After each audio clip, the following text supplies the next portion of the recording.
லக்ஷ்மி எப்படி பார்க்குறீங்க?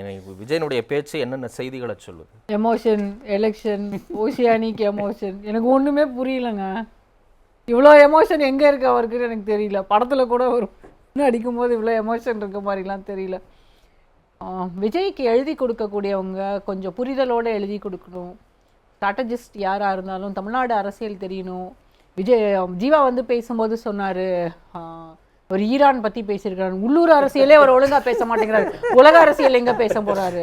எனக்கு ரொம்ப வருத்தமாக இருக்கு. ஈரான் பற்றிலாம் பேச சொல்லாதீங்க. இன்னைக்கு வந்து யுஎஸ் வந்து ஸ்ரீலங்கா கடல் பகுதியில் ஈரானியன் ஷிப் மேலே குண்டுவெடிப்பு தாக்குதல் நடத்தி அங்கேருந்து அந்த க்ரூ ஃபுல்லாகவே அவங்க எல்லாருமே அடிபட்டிருக்காங்க. இதெல்லாம் விஜய் பேசினாரா நம்மளால் தாங்க முடியாது. அவரோட ஸ்ட்ராட்டஜிஸ்டோ இல்லை அவரோட ஆலோசகர்களோ அதை எழுதி கொடுப்பாங்களா எனக்கு தெரியாது.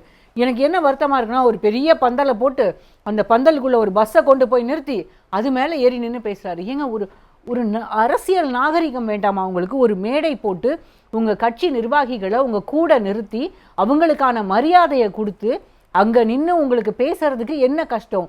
ஒரு பார்ட்டி மேனை கூட அவரால் அட்ரஸ் பண்ண முடியலங்க. எடுத்த உடனே வணக்கம் சொல்லி பேச முடியலங்க.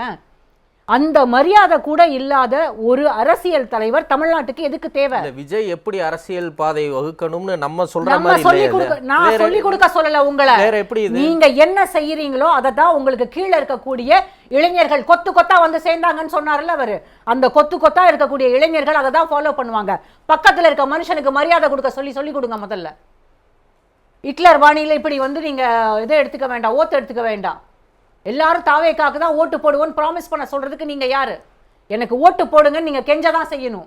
திமுகவும் அதை தான் செய்கிறது, அதிமுகவும் அதை தான் செய்கிறது, பாஜகவும் அதை தான் செய்கிறது, நாம் தமிழரும் அதை தான் செய்கிறது. நீங்க என்ன எல்லாரும் வந்தோன்னு எனக்கு ப்ராமிஸ் பண்ணுங்க ஓட்டு போடுவேன்னு சொல்லி?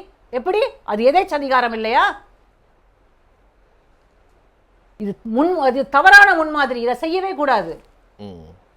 எதுக்காக இப்படி? அதாவது இன்னைக்கு காவிரி பிரச்சனையை நான் பேசுறேன், முல்லை பெரியார் பிரச்சனையை எல்லாத்தையும் தொட்டு வெளியில வந்துட்டாரு. அவருக்கு எதுலையுமே ஆழமான புரிதல் கிடையாது.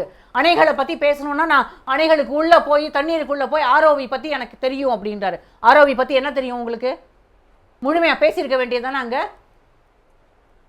தமிழே முழுமையா ஒழுங்கா பேசல. இன்னைக்கு எவ்வளவு ஆங்கில வார்த்தைகள் நல்ல தமிழ் பேசியிருக்கலாம்ல. சரி, அதெல்லாத்தையும் விட்டுருங்க. இன்னைக்கு ஹிந்தியில கர்த்தவிய திவார்னு எழுதி வச்சிருக்காங்க. ஏதாவது தொட்டு அதை பத்தி ஏதாவது பேசுனீங்களா? தெரியுமில்ல உங்களுக்கு?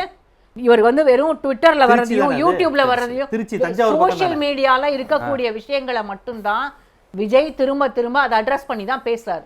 கிரவுண்ட்ல மக்களுக்கு என்ன தேவையோ அந்த அடிப்பட்ட பையனோட அப்பா பேசுறதை இன்னைக்கு நீங்க கேட்டிருக்கணும். 41 பேர் செத்து போனப்பவே வந்து நிக்காத கட்சி என் பையனுக்கு இன்னைக்கு உதவி செய்ய வரப்போகுதான்னு கேட்கிறார் அவரு. யதார்த்தமா இல்லையா இது? கோபம் வர வேண்டாமா யாருக்காவது? யாரோ ஒரு பொண்ணு, அந்த ஜூலின்ற பொண்ணு பேசினதுக்காக அந்த பொண்ணை போட்டு நீங்க வந்து வர்ச்சுவல் வாரியர்ஸ், அவங்களுக்கு பேரு வேற. அசிங்கமா இல்ல? ஒரு அடிப்படை தார்மீகம் வேண்டாம் யாருக்காவது? தமிழ்நாடு தான் நானே தமிழ்நாடு. ஒவ்வொரு வீட்லயும் விஜய் இருக்கா. உங்க வீட்டுல இருக்காங்களா சொல்லுங்க? என் வீட்டுல நான் தினம் கேட்கிறேன், விஜய் இருக்காருன்னு. இல்லவே இல்லை. உங்க வீட்டுல இருக்காரா சொல்லுங்க? கார்த்தி வீட்டில் இருக்காரான்னு சொல்லுங்க. ஜீவா வீட்டில் இருக்காரான்னு கேட்க சொல்லுங்க. இப்போ எல்லா வீட்லையும் விஜயும் இருக்கவங்க எல்லாருமே 41 பேர் செத்து போன அன்னைக்கு போயிருக்கலாம்ல. தமிழ்நாடே நான் தானே. உங்க வீட்டில் தானே இழவு விழுந்திருக்கு. ஏங்க நீங்க போகல? மகாபலிபுரம் ஹோட்டல்ல திரையை போட்டு உட்காந்துக்கிட்டு உள்ள எல்லாரையும் வந்து இல்லை பார்க்க சொன்னீங்க. இது ஏதாவது ஒரு இடத்துல சரி, இன்னைக்கு ஒருத்தர் அடிபட்டு போயிட்டார்ல, நீங்க போக வேண்டாம். உங்க கட்சி நிர்வாகிகளை யாரையாவது போக சொல்லியிருக்கலாம்ல. உங்க தஞ்சாவூர் மாவட்ட செயலாளர் பஸ் மேல ஏறி நின்று பேசினாரே, அவரை போக சொல்லியிருக்கலாம்ல. போய் பார்க்க கூட முடியல, ஒரு ஆறுதல் சொல்லக்கூட முடியல ஒரு கட்சியால. இதெல்லாம் ஒரு அரசியல் கட்சி. இந்த அரசியல் கட்சி தமிழ்நாட்டில் வந்து ஆள வேணுமா நம்ம எல்லாரையும்?